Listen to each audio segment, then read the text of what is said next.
하나님의 말씀은 사사기 6장 말씀입니다. 제가 보는 성경 구약 369페이지.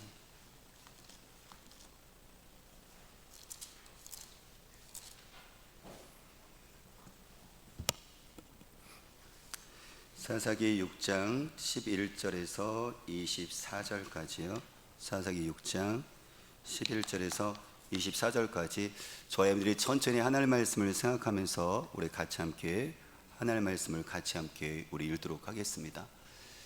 여호와의 사자가 아비에셀 사람 요아스에게 속한 오브라에 이르러 상수리 나무 아래에 앉으니라.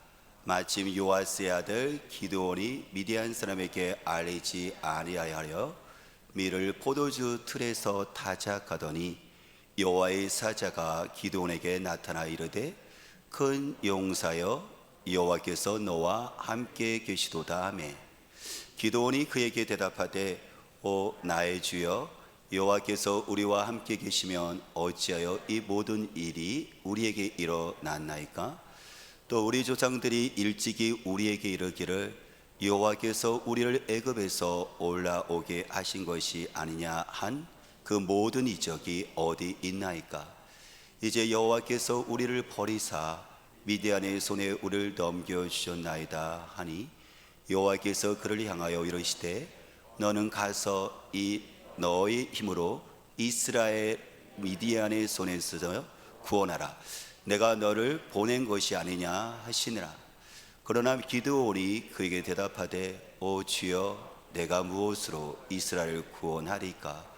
보소서 나의 집은 므낫세 중에 극히 약하고 나는 내 아버지 집에서 가장 작은 자니이다 하니 여호와께서 그에게 이르시되 내가 반드시 너와 함께 하리니 내가 미디안 사람 치기를 한 사람을 치듯 하리라 하시니라. 기드온이 그에게 대답하되 만일 내가 주께 은혜를 얻었사오면 나와 말씀하시니가 주 되시는 표징을 내게 보이소서. 내가 예물을 가지고 다시 주께로 와서 그것을 주 앞에 드리기까지 이곳을 떠나지 마시기를 원하나이다 하니 그가 이르되 내가 너의 돌아오기까지 머무리라 하니라. 기드온이 가서 염소 새끼 하나를 준비하고 가루 한 에바로 무교병을 만들고 고기를 소쿠리에 담고 그걸 양푼에 담아 상수리 나무 아래 그에게로 가져다가 들이매 하나님의 사자가 그에게 이르되 고기와 무교병을 가져다가 이 바위 위에 놓고 국을 부으라 하니 기드온이 그대로 하니라. 여호와의 사자가 손에 잡은 지팡이 끝을 내밀어 고기와 무교병에 대니 불이 바위에서 나와 고기와 무교병을 살렸고 여호와의 사자는 떠나서 보이지 아니한지라. 기드온이 그가 여호와의 사자인 줄 알고 이르되 슬프도소이다. 주 여호와여 내가 여호와의 사자를 대면하여 보았나이다 하니 여호와께서 그에게 이르시되 너는 안심하라. 두려워하지 말라. 죽지 아니하리라 하시니라. 기드온이 여호와를 위하여 거기서 제단을 쌓고 그것을 여호와 샬롬이라 하였더라. 그것이 오늘까지 아비에셀 사람에게 속한 오브라에 있더라. 아멘. 오늘의 말씀의 제목은 큰 용사 기드온이잖아요. 큰 용사 기드온인데 저는 이 말씀을 보면서 하나님을 생각해봤는데 이런 하나님이 생각났어요. 실수하신 하나님을 실수하셨더라고요. 지금 이 상황이 미디안에 의해서 7년 동안 압제되고 있는 이스라엘을 구원하기 위해서 다시 말하면 군사적인 구원자를 세우는 건데 그러면 능력 있는 사람을 세워야 되는 거잖아요. 그래도 7년 동안 압제된 사람들을 풀어줄 수 있는 뭔가 강한 사람을 용사를 세워야 되는데 오늘 기드온은 어떤 삶에 있었냐면 저 그림에 있는 것처럼 기드온은요 저기는 이스라엘 같은 경우는 포도 농사가 잘 되니까 그 포도 농사 지는데 저렇게 포도주 틀이 있어요. 포도를 저기다 넣어갖고 이제 즙을 짜는 거거든요. 그러니까는 바위가 있으면은 거기다가 구멍을 파서 거기에서 이제 포도주를 이제 짜는 건데, 누가 저기에 들어가 있어요? 기드온이 들어가 있어요. 밀타작을 거기서 이렇게 하는 거예요. 숨어서요. 아니, 밀타작을 하려면 정성적으로 우리가 어떻게 해요? 그렇죠? 바깥에서 그리고 마당에서 이렇게 털잖아요. 근데 기드온은 저기 좁은 구멍에 들어가서 밀을 터는 거예요. 그 이유가 뭘까요? 그것은 미디안에서 압제를 당하고 있으니까 미디안 군대들 순간순간 와갖고 이스라엘 백성들의 그 농산물들을 모두가 약탈해 갔거든요. 그러니까 기드온은 그것이 겁나서 저 안에서 지금 타작을 하고 있는 거예요. 그런데 그 소심한 성격 같은 그 기드온에게 하나님께서는 지금 12절에 이렇게 말씀을 하세요. 여호와의 사자가 기드온에게 나타나 이르되 뭐라고요? 큰 용사요. 여러분들, 이 사람은 큰 용사가 아닙니다. 어떻게 큰 용사라면, 여러분들 큰 용사라면 숨으면 안 되죠. 민족이 고통당했었을 때는 오히려 칼을 뽑고 활을 써서 사람들을 모아서 여러분들 쫓아내야 되는 것이 큰 용사죠.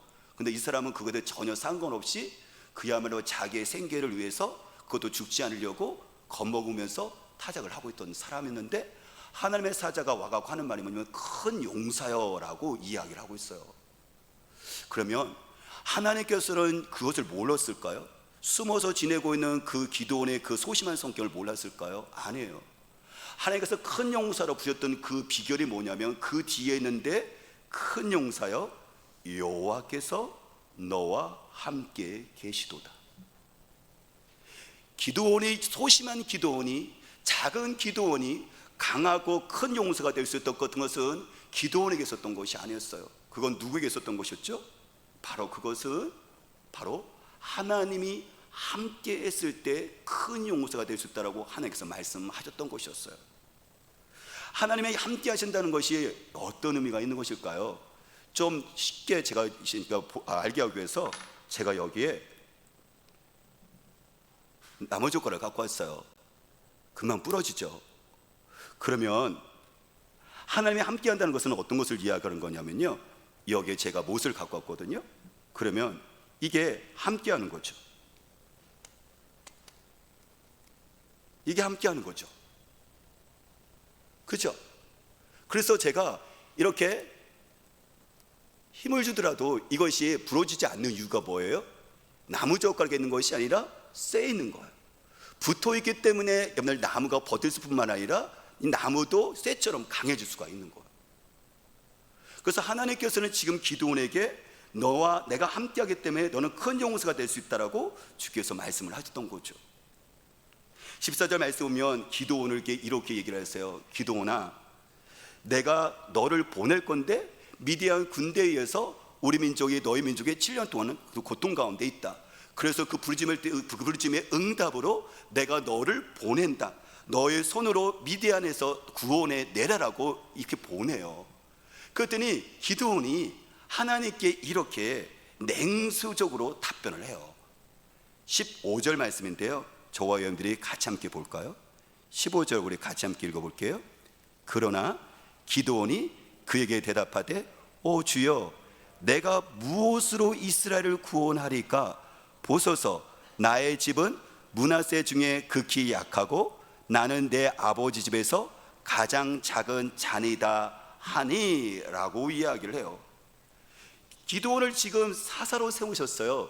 그 미디안의 여러분들 그 압제 가운데 속에서 이스라엘 민족을 건져내기 위해서 군사적인 그 지도자로 기드온을 세웠고, 기드온아 네가 가서 너의 힘으로 너희들 그것을 구원해 내라고 이야기했었을 때 기드온이 이야기를 하죠. 주님, 무엇으로 내가 이스라엘 민족을, 우리 민족을 구원할 수 있죠? 보십시오. 여러분들 보십시오를 했었을 때는요, 정말 보니까요 기드온의 그 주저함이 맞아요. 뭘 보라는 거죠? 나의 집은 므낫세 중에 극히 약하고 나는 내 아버지 집에서 가장 작은 자니이다 했습니다. 이스라엘 12지파가 있는데 여기서는 기드온은 므낫세 지파에 속해요. 근데 므낫세 지파에서도 가장 뭐라고요? 연약한 집안인 거예요. 뿐만 아니라 그 집안에서도 자기가 어떻게 했어요? 가장 작은 자는 것은 뭐냐면 가장 보잘것 없는 삶이라는 거예요. 그렇죠. 보십시오. 여러분들 보세요. 저와 여러분들이 생각했을 때 미디안에서 여러분들에게 해방시키기 위해서는 저와 여러분들이 봤을 때 어떤 사람을 사사로 세워야 되는 것이죠? 당연하죠. 12지파 중에서 가장 큰 지파를 선택해야 되는 것이고, 만약 그 지파에서도 가장 뛰어난 집안을 선택해야 되는 것이고, 뿐만 아니라 그 집안에서도 가장 유명한 사람을, 강한 사람을 선택을 해야지만 그나마 확률적으로 가능성이 있는 거예요. 하나님은 산수와 확률을 모르시는 분인가요? 정말 멍청한 것이죠. 그러니까 지금 여기서 기드온이 얘기하는 것은 우리의 고백인 거예요. 당연해요. 주님 보십시오. 나는 이렇게, 요즘 말만 하면요, 우리 집안은 흙수저입니다. 경제적으로 부모님 배경이 거의 없어요. 그리고 나도요, 그렇게 유명하지도 않고요, 보잘것없고 유명하지도 않은 사람이에요. 하루하루를 겨우겨우 살아가는 사람인데요, 하나님이 갑자기 나를 불러갖고요, 미디안 군대와 싸워서 우리 민족을 해방시키라고요? 하나님, 이것은 안 되는 거예요 하고 주저할 뿐만 아니라 냉소적으로 하나님께 항변을 하고 있는 거거든요. 더구 나서 싸울 상대는 누구냐면 7년 동안 미디안 군대예요. 성경을 말씀 보니까 메뚜기처럼 수많은 무리들이에요. 그들을 어떻게 이깁니까? 못 이깁니다. 그럴 때 맞는 거예요. 보십시오 주님, 저 적군도 보고 나도 처지 보고 우리 민족을 보십시오. 그런데 나가서 싸우라고요? 나보고 죽으란 얘기입니까? 안 될 얘기죠 하면서 부정적인 반응을 보이고 있는 거예요 지금요. 그럴 때 주님께서 하실 말씀이 뭐냐면 또 16절에 말씀하세요. 16절에 여호와께서 그에게 이르시되 내가 반드시 너와 함께하리니 네가 미디안 사람 치기를 한 사람을 치듯 하리라 하시니라면서 다시 그 기드온이 주저하고 있고 핑계대는 것 속에서 맞다, 맞는 말이야. 그런데 내가 너와 함께하지 않니 하면서 그 함께하심에 대한, 동행하심에 대한 다시 그것을 약속해 주고 다시 확인해 주시면서 다시 보내요. 그러면서 내가 함께한다는 것이 무엇이냐면 큰 용서가 되는 것이고 미디안 수많은 사람들이 한 사람 치는 것처럼 그런 것 같단다라고 하나님께서 다시 그거를 확인을 또 시켜주세요. 하나님의 택하신 일꾼인 알지라도, 하나님께서 우리에게 부르셔서 그 일을 하라고 하실지라도 어려움이 전혀 없는 것은 아니거든요. 수많은 어려움이 있습니다. 기드온처럼 말이죠. 세상이 만만합니까? 아니요. 세상을요, 우리를 덮어버려요. 우리는 날마다 어떻게 하죠? 질 수밖에 없는 여러분들 환경 속에 사는 사람들이에요. 미디안의 그 메뚜기 떼처럼 말이죠. 뿐만 아니라 그렇다면 맞서 싸울 내 자신은요, 아니요, 기드온처럼 소심하기도 하고요, 기드온처럼 특별하게 어떤 배경 갖고 있는 것도 아니고요, 그리고 특별하게 어떤 강한 자로서 능력을 갖고 있는 것도 사실 아니거든요. 그렇다고 해서 우리가 주님을 전적으로 신뢰하는 그 믿음이 강한 자인가요? 사실 그러지도 않아요. 그렇다면 하나님께서 우리를 사사로 선택할 수 있는 조건들이 거의 없습니다. 우리를 부르시면 안 돼요. 보소서 주님, 나는 아니고요, 적어도 서울에 있는 그 어떤 사람, 어떤 교회, 어떤 배경, 어떤 사람인가, 어떤 사람, 이런 사람들은 그 사람들을 보십시오. 사실 이런 얘기거든요. 하나님의 부르심과 일과는 나와 상관이 없고, 하나님 그래도 보십시오, 이런 부모의 배경과 이런 스펙과 이런 능력과 이런 믿음을 갖고 있는 사람을 쓰셔야지 나 같은 사람은 어떻게 해요? 라는 거가 똑같거든요.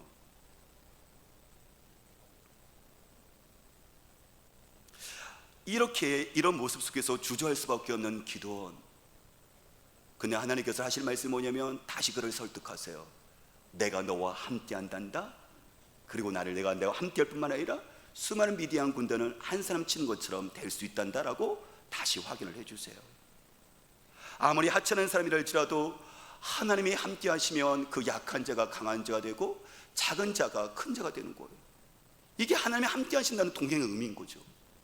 여러분들 보세요. 우리가 사사기 얘기하고 있잖아요. 그런데 사사기 4장에는 누가 나오냐면 드보라가 나오는데, 이 드보라는 여자예요. 여러분들 모든 것이 그 당시에 남성 중심에 있었던 사회였었는데, 여러분들 어떻게 보면 여자는 어떻게 보면 변두리 했던 사람이 있었는데 여자를 하나님께서 쓰시네요. 약한 자를 쓰시네요. 왜요? 하나님 함께 하시니까 강한 자가 되는 거예요. 뿐만 아니라 사사기 3장 말씀을 보니까는 소모는 자 3간이 나오는데, 이 3간은 블레셋에 의해서 이스라엘 민족이 고통당했었을 때 하나님께서 사사를 쓰셨는데 소모는 자 농부를 쓰신다는 거예요. 아니 칼잡이를 쏘셔야죠. 아니, 능력 있는 사람들을 쓰셔야죠. 어떻게 평범한 농부를 쓰셔서 그 일을 맡긴단 말입니까? 근데 그것은 뭐냐면 하나님이 함께 하시니까 그 신분 농부를 뛰어넘어서 하나님께서 그것을 이기게 하시는 거예요. 보십시오. 사사기 3장의 말씀을 보니까는 왼손잡이 에우시를 통해서 모압을 무찌르시는데요, 왼손잡이 에우시라는 것은 뭐냐면 오른손을 쓰지 못하는 장애를 가진 사람이란 뜻이에요. 아니, 하나님, 지금 모압을 무찌르기 위해서는 여러분들께서 정상적인 사람, 비정상적인 사람이 아니라 정상적으로 가진 능력이 힘도 있는 사람들은 부족한데 장애를 가진 사람을 쓰신다고요? 약한 자잖아요. 우리 눈으로 봤을 때는 안 되는 거잖아요. 그런데 하나님은 말씀하십니다. 그 장애를 가진 사람과 함께 하니까 강한 자가 되는 거예요. 하나님 말씀하십니다. 여자와 그 당시에 변태 있었던 여자를 할지라도 함께 하시니까는 그가 강한 자가 될 수 있는 거예요. 그렇습니다. 그가 힘을 줘서 평범한 사람에 불과하지만 하나님이 함께 하시니까 그가 강한 용서가 되는 거예요. 이게 하나님이 함께 하신다는 점들, 우리 믿음의 선배를 통해서 생생히 보여주고 있는 거라는 거죠. 우리가 주저할 수밖에 없죠. 내 자신의, 우리 자녀들이나 내 배경이나 그리고 환경들이나 세상을 봤을 때 우리는 하나님께서 쓸 수 있는 사람들이, 조건을 가진 사람들이 절대 아니거든요. 우리가 갖고 있는 그 무엇으로 쓸 수 있는 사람들이 아니거든요. 근데 하나님께서는 그래요. 우리들의 작은 자와 약한 자를 쓰세요. 저는 청년들을, 제가 이제 담임 목사지만은 제가 청년들을 이렇게 섬기고 있거든요. 근데요, 이 기도원의 고백을 저도 똑같이 해요. 제가 청년들을 1월 초에 했었을 때 저는 자신이 있었거든요. 청년들에 대한 제 열망도 있었고 경험도 있고, 그리고 청년들을 제가 잘했을 거라고 생각하고요, 제가 이렇게 이야기하면 청년들이 잘했을 거라고 생각을 했어요. 근데 지금은요, 저 하나님 못합니다. 제가 얼마나 소심한 사람인지, 제가 얼마나 연약한 사람인지를 제가 경험을 하게 되더라고요. 뿐만 아니라 청년들이 있는 그 환경, 그 염들, 그 세상이 절대 만만치 않거든요. 수없이 아이들, 청년의 사람들을 세운다는 것이 세상과 싸워야 되는 것인데, 하나님의 말씀에 부딪혀서 이기게 만드는 것인데, 수없는 여러분들 청년들이 그 환경 속에서 이게 노출되어 있잖아요. 그래서 우리 청년들이 여러분들 강한가요? 제가 그랬더니 유대인 목사가 믿음이 좋은가요? 그러니까 청년교회, 제가 이 말씀을 묵상하면서 저에도 적용을 시켜보니까요, 제가 기도원의 모습이더라고요. 하나님, 제가 이 일을 감당 못하겠네요. 보십시오, 저 이렇죠, 청년들이 이렇죠, 세상 이렇죠. 근데 하나님께서 저에게 하신 말씀이 뭐냐면, 재문아, 네 힘으로는 안 됐지. 그런데 내가 너와 함께 한단다. 하나님의 아이들 청년과 함께 한단다. 네가 그거를 놓치고 있었단다. 하나님이 함께 하시면 너의 소심한 네가 강한 자가 될 수가 있고, 비겁한 너 자신만 지키는 비겁한 너 자신이 주님의 손 용서로 네가 뛸 수 있다라고 하나님이 함께 하신다는 그 말씀에 대해서 저에게 말씀을 하시더라고요. 사람들은 마찬가지예요. 여러분들이 직장 다녔을 때, 일터 했을 때, 내가 이 일터를 통해서 주님의 나라를 만들겠다고 여러분들 꿈을 꾸셨잖아요. 근데 지금 어떻습니까? 다 무너졌잖아요.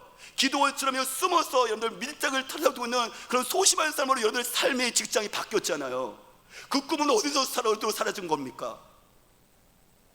근데 주님께서 오늘도 기도원에 찾은 것처럼 나에게 말씀하세요. 큰 용서라고요. 내가 너에게 줬던 그 꿈은 절대 포기하지 않았다고요. 왜요? 하나님이 함께 하시는 거니까. 그래요.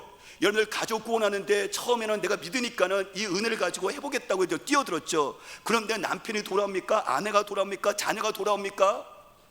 5년 10년 지나도 여러분들 안 돌아와요. 그것을 보면서 저와 여러분들이 마치 이제 내 자신만 신앙만 겨우 지키는 것으로 밀타작하는 것처럼 숨어서 하는 그런 기도원의 모습이 저와 여러분들의 모습이지 않습니까? 근데 주님께서 오늘 말씀을 통해서 큰 용사라고 말씀하시면서 내가 너와 반드시 끝까지 함께한다라고 말씀을 하고 계신다는 거예요. 우리 아이들을 보면 과연 우리 아이들을 세계의 비전으로, 여러분들 월드 비전을 우리 아이들을 가슴 가운데 품게 할 수가 있을까? 우리 아이들은 지금 목포 땅에 있잖아요. 우리 아이들이 많은 곳에 가보지 않았잖아요. 어떤 목포 땅은 적은 도시잖아요. 그리고 우리들 봤을 때도 우리가 배경이나 어떤 경제 능력이라는 것들이 유명한 사람들이 아니잖아요. 근데 우리 아이들 봤을 때 많은 것들을 갖고 있는 것은 아니잖아요.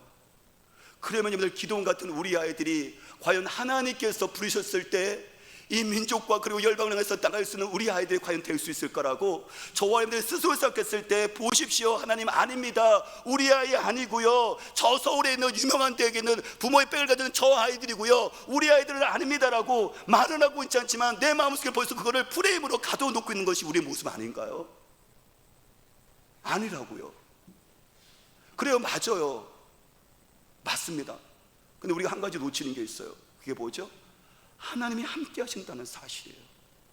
이 약속이에요. 마태복음 28장 19절과 20절 말씀 보니까 성령이 이렇게 말씀하시죠.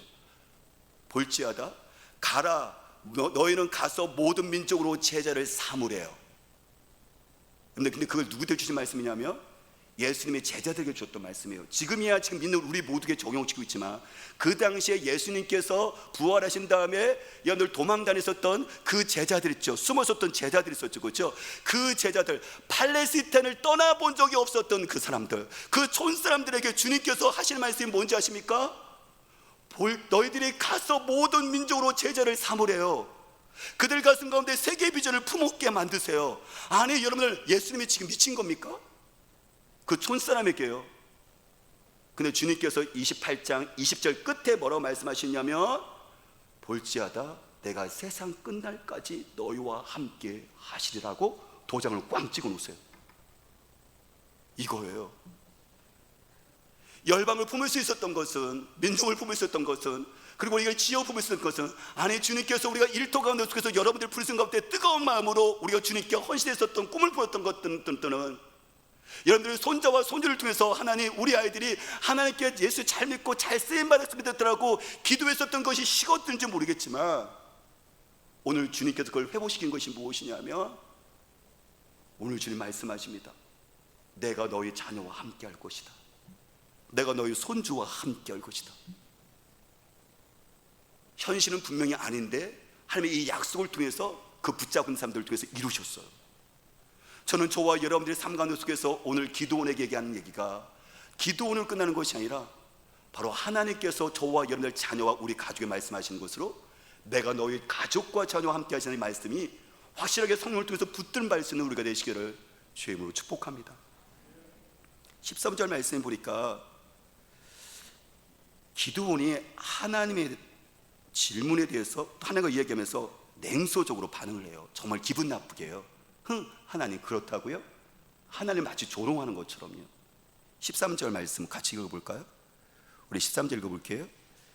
기드온이 그에게 대답하되 오 나의 주여 여호와께서 우리와 함께 계시면 어찌하여 이 모든 일이 우리에게 일어났나이까? 또 우리 조상들이 일찍이 우리에게 이르기를 여호와께서 우리를 애굽에서 올라오게 하신 것이 아니냐 한 그 모든 이적이 어디 있나이까? 이제 여호와께서 우리를 버리사 미디안의 손에 우리를 넘겨주셨나이다 하니 라고 얘기하는 거죠. 이 얘기는 뭐냐면 하나님께서 기드온에게 얘기하는 게 큰 용사야 내가 너와 함께 한다면서 용사가 될 수 있는 비결은 뭐냐면은 그건 하나님의 함께 하심으로 너에게 맡겨진 것들을 이루겠다고 말씀하시는데 기드온이 그거에 대해서 하나님께 반응하는 것이 뭐냐면 하나님, 조금 더 제가 이렇게 얘기하면 하나님 웃기네요. 그 얘기 좀 하고 있는 거거든요. 하나님이 지금 기드온이 나갈 수 있는 근거가 뭐냐면 하나님이 함께 하신다는 그 말씀이잖아요. 그러면 하나님 보세요. 하나님이 함께 하신다면 우리 민족이 지금 뭐 하고 있는 거예요? 우리 민족이 왜 미디안에 의해서 하나님의 백성들이 저 이방 민족에 의해서 왜 고난을 당하고 있는 거예요? 하나님이 살아계신다면 하나님 이렇게 우리가 먹을 것도 빼앗기고 죽고 있는데 하나님 뭐 하는 거예요? 지금 이 얘기 따지고 들어가는 거거든요. 하나님이 우리 조상 때부터 우리가 들었는데, 부모 때부터 들었는데 하나님이 함께 계셔서 가나안의 종부터 우리를 해방시켰고 그리고 이 땅 가나안 땅을 하나님이 함께 계셔서 땅을 줬다고 하는데 하나님, 근데 지금 미디안에서 압제당하고 있는데 하나님 어디 계신 거예요? 하나님 우리 버리셨네요? 이렇게 따지고 들은 거예요. 지금 기도는 하나님이 함께 하신다는 그 선언, 약속을 받아들이지 못해요. 왜냐하면 방금 얘기했던 것처럼 어떻게 그렇다면 이스라엘 우리 민족이 미디안의 압제에서 궁핍함과 가난한 속에 있어야 되는지 이해를 할 수 없다는 거죠. 물론 사실 기도원이 이렇게 얘기하고 있지만 하나님께서 미디안에서 압제를 당하고 있는 이유를 우리가 읽지 않았지만 8절에서 10절 보면 하나님께서 그거를 선지자를 통해서 사실 이야기를 하셨어요. 그때 압제를 당하고 있으니까 그들이 부르짖으니까 사사를 통해서 선지자를 통해서 하나님 이렇게 말씀하세요. 내가 너희들을 이집트에서 건져냈고 그리고 너희들을 이곳에서 땅을 정착하고 너희들을 돌봤는데, 그런데 내가 너희들에게서 이 가나안 땅에 들어오면 신들을 섬기지 말라고 했다. 그런데 10절 끝에 보면 너희가 내 목소리를 듣지 아니하였느니라 그랬거든요. 하나님의 말씀을 듣지 않았던 거예요. 여러분들의 자녀가 여러분들 잘못된 길로 가면 부모들이 이야기하잖아요. 계속 이야기하잖아요. 근데 계속 그 길을 가면 부모들이 마지막에 쓰는 게 뭐예요? 혼내키고 여러분들 회초리를 때리는 거죠. 왜요? 이게 사랑의 징계거든요. 마찬가지로 이스라엘 백성들을 하나님께서 오래 참으셨지만 계속 돌이키지 않으니까 미디안을 통해서 자녀를 돌이키기 위해서 하나님께서 지금 징계하고 계신 내용이라고 선지자를 통해서 하나님 말씀하셨거든요. 그런데 기드온과 그 다음에 이스라엘 민족이 본인들이 죄를 짓고 있음에도 불구하고 이게 죄를 짓고 있는지 조차도 모르고 있는 거죠. 하지만 하나님께서는 다시 찾아오셔서 싸매어 주시죠. 저와 여러분들도 그럴 수 있어요. 저와 여러분들이 고난 가운데 있었을 때 혹시 이것이 하나님의 징계로서 내가 계속 짓고 있는 죄로 인해서 하나님께서 돌아오라고 하나님께서 회초리를 들이신 것이 아닌가를 물어야 되겠죠. 아니, 어떻게 보면 그것조차도 인식하지 못할 수 있어요. 근데 분명한 것은 뭐냐면, 정확한 것은 저와 여러분들이 어려움이 있으면은 먼저 하나님께 우리가 물어야 될 것이 있어요. 그것이 뭐냐면, 하나님, 제가 왜 이렇게 어려움을 당하고 있죠? 혹시라도 이것이 하나님께서 저에게 징계하시는 것이 없는 것은 아닌가라고 우리 1차적으로 물을 필요가 있다는 거예요. 물론 우리의 어려움이 다 하나님의 징계와 우리들의 잘못과 죄로 말며 오는 것은 아니에요. 근데 그럼에도 불구하고 우리가 하나님께 이 고난이 도대체 왜 온 거예요? 라고 하나님께 묻기 시작하면 그 고난이요 의미 있게 해석이 되죠. 내가 꼭 죄가 아니랄지라도 계속 고난을 했을 때 하나님 어째서요? 라고 하나님께 오늘 기도원처럼요 그거를 물어보는 것이 우리가 필요하다는 거예요. 왜냐하면 하나님의 뜻을 알려달라고 이야기를 한다는 건 왜 중요하냐면요, 어떤 사람에게는 고난이 성장을 가져오기도 하지만 어떤 사람은 고난 때문에 무너지거든요. 근데 고난이 무너지는 것이 아니라 나를 성장하게 갖고 위해서는 여러분들 오늘 기도원처럼 사실 하나님께 따지고 들어야 돼요. 하나님이 계시다면서요. 그런데 왜 나에게 이런 고난을 줘야 되죠? 하나님 살아계신다면서요. 나를 도와주신다면서요. 그럼 우리 자녀들이 왜 격길로 가는 것이죠? 하나님 살아계신다면서요. 그럼 내 사업이 왜 이렇게 힘든 것이죠? 내가 왜 아픈 것이죠? 그래서 하나님께 여러분들이 기도원처럼 그렇게 고집스럽게 그걸 물으셔야 돼요.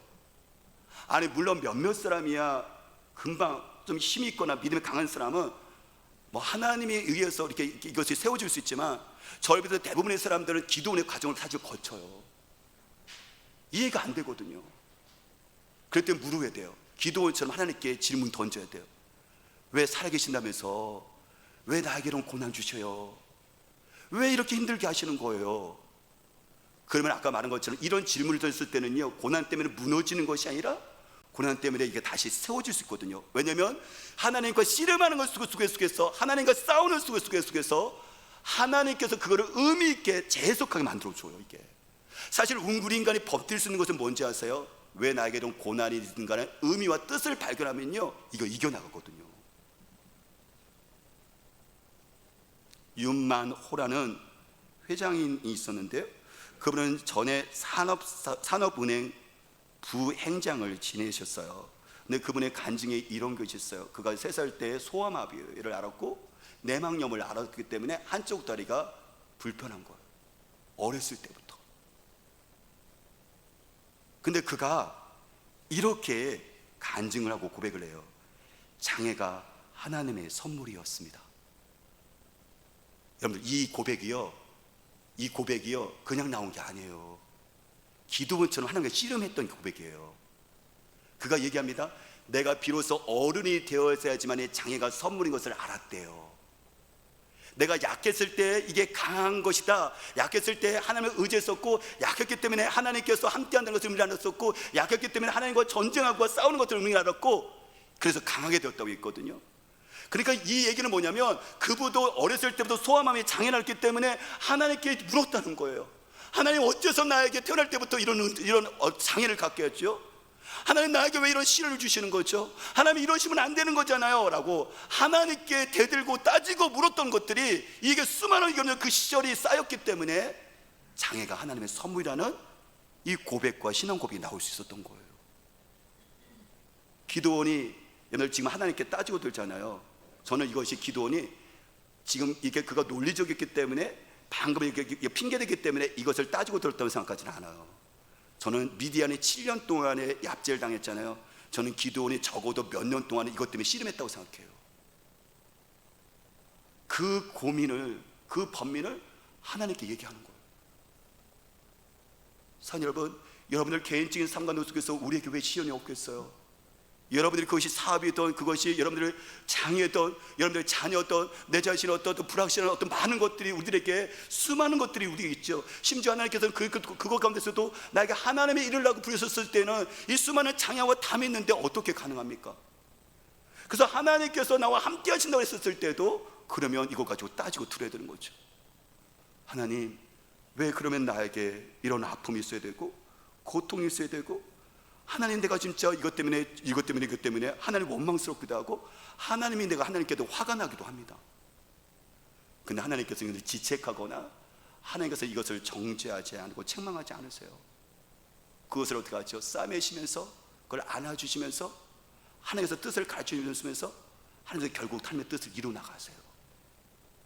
저는 여러분의 삶 가운데 속에서 내가 고난 중에 일어나는 그 하나님이 계신다면서 일어나는 그 아픔과 고통과 분노와 원망을 하나님께 쏟아놓을 수 있는, 그래서 그것 가운데 의미를 발견할 수 있는 우리가 되시기를 주님으로 축복합니다.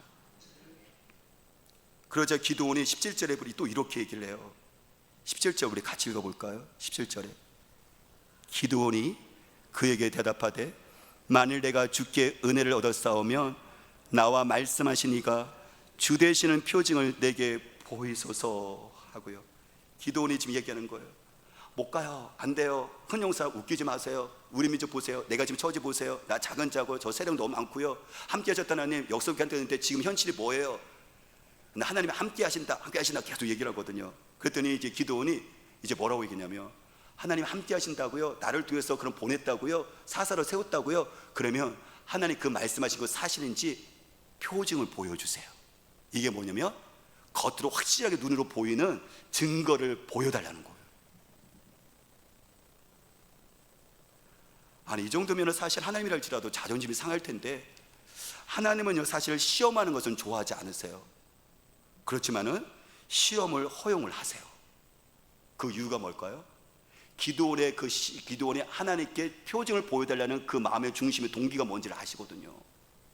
하나님, 나는 할 수 없고요, 우리 집안도 그렇고요, 그리고 저를 겉에 봤을 때 그렇고요, 이대로 살았으면 좋겠는데 하나님 나를 부르시니까 하나님 어쩔 줄을 모르겠어라고 기드온이 지금 안타까워하는 거예요. 나는 못 가는데, 현실은 안 되는데, 하나님 함께하면 가라고 하니까 나는 불안한데, 가면 내가 죽을 것 같은데, 이 불안한 마음을 가지고 어떻게 가요? 그러니까 하나님 나에게 확실히 증거가 있으면 그나마 그래도 갈 수 있는 이 근거가 생기고 확신이 생길 거 아니에요. 그래서 그는 이 불안한 마음을 달래기 위해서, 확신을 갖기 위해서 그는 어떻게 하죠? 하나님께 이것을 보여주는 증거를 요구하는 거예요. 그래서 기드온이 예물을 통해서 하나님께서 증거를 보이시죠. 기드온이 예물을, 여호와의 사자 하나님께 예물을 가져와요. 고기와 그 다음에 무교병과 떡이죠. 그 다음에 국물을 가져오는데, 하나님 바위에다 놓게 하시고 고기 얹고 무교병 얹고 그 위에다 국물을 찌얹으래요. 그랬더니 여호와의 사자가 갖고 있는 지팡이를 가지고 거기다 대요. 그랬더니 바위에서 불이 나와서 그걸 다 살라버려요. 근데 기드온은 그걸 보고, 아, 여호와의 사자, 하나님을 내가 봤구나. 하나님을 본 사람은 죽잖아요. 그때는 하나님 말씀하세요. 안심하라. 그러면서 그랬더니 기드온이 거기다가 제단을 쌓고 여호와 샬롬, 하나님의 평강. 그래서 왜냐면 안심하라고 말씀하셨으니까. 그래서 제단을 쌓고 여호와 샬롬이 그래서 거기서 나온 거거든요. 사랑하는 여러분, 하나님은 자신을 시험하는 것을 좋아하시지 않으시지만 그 시험을 용납하세요. 저 같은 경우도 하나님의 시험을 한 적이 있어요. 신학교 들어갔을 때. 신학교 들어갔을 때 여러분들 기도원의 모습이 꼭 저희 모습이었거든요. 하나님의 은혜를 받아서 이걸 재수하면서 은혜를 받아서 신학교를 갔는데 보니까요, 저는 아무것도 없는 거예요. 왜냐면 그 상태에서는 저는 부모님에서 쫓겨났거든요. 우리 집안에서 예수 믿는 사람 없다, 쫓아냈어요. 그 가면 속에서 제가 신학교를 가보니까는요, 대부분이 다 목회자와 장로님 권사님 아들, 딸이에요. 저는 어떡하죠? 아무것도 없는 거예요. 그래서 산에 가서 기도하면서 제가 하나님께 따지고 들었어요. 뭐라고요? 하나님, 당신 실수하셨다고요. 그래서 저에게서 그때 하나님은 어떤 의미냐면 실수하신 하나님이었어요. 하나님 정말 실수하셨다고. 부르려면 목회자의 아들, 딸도 불러야 되는 것이고, 부르려면 뭔가 이렇게 능력 있는 사람을 불러야 되는 것이고, 부르려면 믿음이 강한 사람을 불러서 하나님의 멋진 일들을, 청년들을 세우든지 그 영혼을 살리든지 해야 되는데, 왜 나 같은 사람을 지금 부르셔갖고 지금 하나님도 힘들고 나도 힘들게 하느냐고. 그래서 저는 찬양하면서도 기도하면서 실수하신 하나님을 찬양했어요. 그러면서 제 마음 가운데 어떤 마음이 들었냐면, 그래, 내가 살기 위해서는, 그리고 하나님이 이곳에 나를 부르셨다면 하나님, 나를 그러면 표징을 보여주세요. 하나님께서 나를 이곳에 가기를, 목회자기를 계속 가기를 원하신다면, 그래서 이 일을 계속 쓰기를 원하신다면 하나님께서 저에게 이 부르심에 대한 확실한 보여주는 증거를 주세요라고 기도했어요. 성령께서 2번 역사하셨어요. 성령께서요, 하늘에서, 이거 하나님께서 성령께서요, 성령께서 강하게 역사를 하셨는데 저의 죄악을 낱낱하게 보이셨어요. 어렸을 때부터 기억나는 뿐만 아니라 기억나지 않을 것까지 샅샅이 꺼내놓게 하셔갖고 여러분들 그 성령의 불로요, 모든 것들을 태우셨어요. 저는 그때 제가 그렇게 더럽고 죄악고 추악스러운 짐을 처음 알았어요. 정말 시원했어요. 저희 더러운 죄악들이 다 태워졌으니까. 그 다음에 그치지 않았어요. 하나님, 제가 그 목회자를 기록하려면 하나님의 사랑을 갖고 있어야 되는데, 인간적으로 나의 욕심쟁이 있기 때문에 내 욕망을 추구하고 내 자신을 챙기는 게 본능으로 나오는데, 그러면 하나님의 사랑을 베푸는 거니까는 하나님, 그러면 저에게 사랑의 능력을 경험케 하셔야 되냐고서 하나님께 부르짖기 시작했어요. 그 2번째 하나님 주셨던 그 성령의 기름 부으심이 뭐냐면 하나님의 사랑이었어요. 물 붓듯이 부으셨어요. 저를 머리끝부터 발끝까지 부으셨어요. 그래서 그 흔적이 저에게 남아있어요. 물론 여러분 종종 식어가기도 하지만요, 종종 성령께서 터치하시면 여러분 그 불씨가, 그때 여러분들 그 표정의 여러분들 불씨가 다시 살아나요. 여러분들 마찬가지예요. 저와 여러분들이 하나님, 우리 가족을 구원시키는 것, 그리고 또 하나는 우리 직장과 일터를 해서 하나님의 나라와 뜻을 이루는 것, 그리고 하나님께서 우리 자녀를 부르셨다면, 하나님 너무 죄송하지만, 하나님 나의 믿음의 연약함에 붙여서 불쌍하지만 불쌍히 여기셔서 하나님의 확실히 살아주고 이 부르신 가운데 이 부르신 것들을, 말씀하신 것들을 증명해달라고 하나님께 우리가 매달리는 거죠. 기도원처럼 말이죠. 저처럼 말이죠. 그리고 아마 여러분들 선배들도 마치 있을 거라고 생각이 들어요. 그러면 하나님께서는요, 그것을 책망하지 않으세요. 그것을 용납하시고 확실한 사인과, 그리고 여러분들 하나님의 표징을 보이십니다. 물론 늘 우리가 표징을 구하는 것은, 늘 표징을 구하는 것보다도 말씀을 믿는 신앙이 더 중요해요. 더 복돼요. 사실 기도원에게 지금 하나님께서 표징까지 갔던 이유는 뭐냐면, 하나님 말씀하신 거잖아요. 말씀을, 그것에 대한 불신과 말씀에 대한 반감이 있었기 때문에 하나님께서 결국 그 말씀을 받게 하기 위해서, 믿게 하기 위해서 하나님께서 어떻게 하죠? 그것에 대해서 표징을 보이신 거잖아요. 만약에 기드온이 여러분들 그 말씀을 그대로, 내가 너와 함께 할 거야, 사사를 세웠어 라는 것을, 그 말씀을 그대로 받아들였다면 표징까지 갈 필요 없었을 거예요. 성경 요한복음 20장 29절에 말씀하시죠.